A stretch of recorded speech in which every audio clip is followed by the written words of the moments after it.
Hello! I've got a really exciting video for you guys today. I'm actually at the Royal Naval College in Greenwich, and the midnight date was just announced. When the token is going to launch, when you guys are going to be able to claim for the Glacier airdrop, the Scavenger Mine, and more.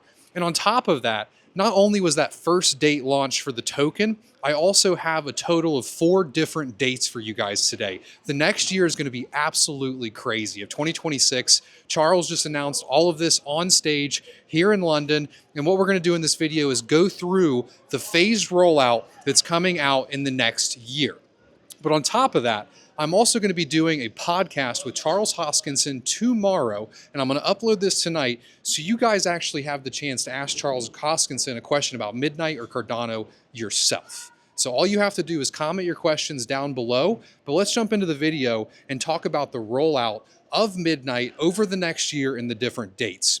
So the first date, the first kind of phase here with Midnight's rollout is called High-Low, and that's coming December 8th, next month, which is so exciting. And what's happening here is the Night token is actually going to launch on exchanges, on Cardano. We know the token's already been minted. The claiming is going to open up as well. And there's also going to be liquidity on both Cardano and other centralized exchanges out there. We've already seen many partners confirmed like Kraken and Gate, and I imagine many other large exchanges are going to go live. So this is going to be a huge launch event coming next month, just a few weeks away in December, but I've got a bunch more for you. We're going to go into the full rollout here. So in Q1 of 2026, the next rollout is called Kukola. And these are all Hawaiian names. Charles was born in Hawaii. And this actually goes live in Q1 of 2026. And what this brings is privacy-enhanced, decentralized applications. And during this phase, the actual network itself, Midnight, is going to be centralized in case anything bad happens. Imagine the network is hacked, or an exchange is hacked and there's a large loss of liquidity. Because the network is still federated and centralized, that's actually going to be fixed or replaced during this period. But throughout this whole rollout, we're going to be moving towards a fully decentralized blockchain in this year. But I'm really excited to see, dApps just go live right away with little risk, so we can try out Midnight for the first time. So this is the first kind of Midnight chain launch, and it's going to be federated just like the beginning days of Cardano.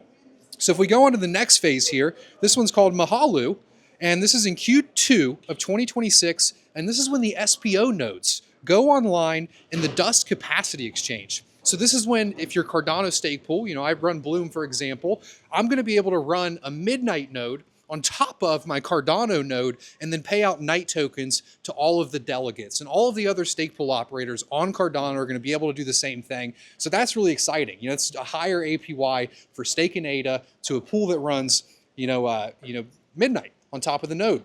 And then the Dust Capacity Exchange that I just mentioned, the Midnight blockchain, actually, you have the Night token, and the Night token generates dust, and the dust decays. But a good example of how this dust can be used is for transactions, free transactions for users. If our platform Atrium was built on top of Midnight, we could offer free transactions to all of our users using this Dust Exchange model. So when someone logs into Atrium for the first time and wants to use the Midnight blockchain, they don't even have to pay a fee. They can just use it because we're holding the Night and exchanging it for them to use our platform for free. So that's what's coming in Q2 of 2026. I'm very excited for that.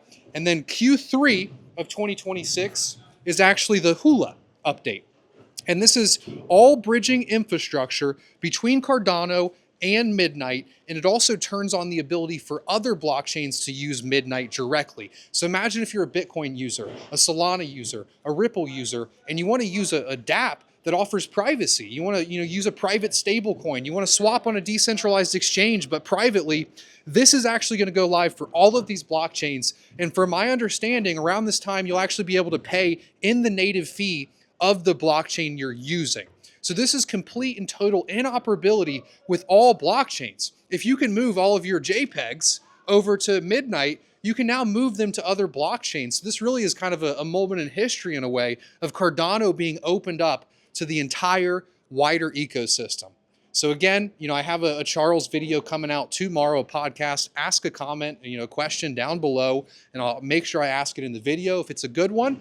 And the other thing, if you guys enjoy these videos, make sure you click the like button, click the subscribe, You know, another thing too, if you want to, check out atrium.io. We've got staking baskets on there, we've got profiles, and an education portal. So when somebody asks you what is Cardano, they can use 26 motion graphic videos that teach them about it.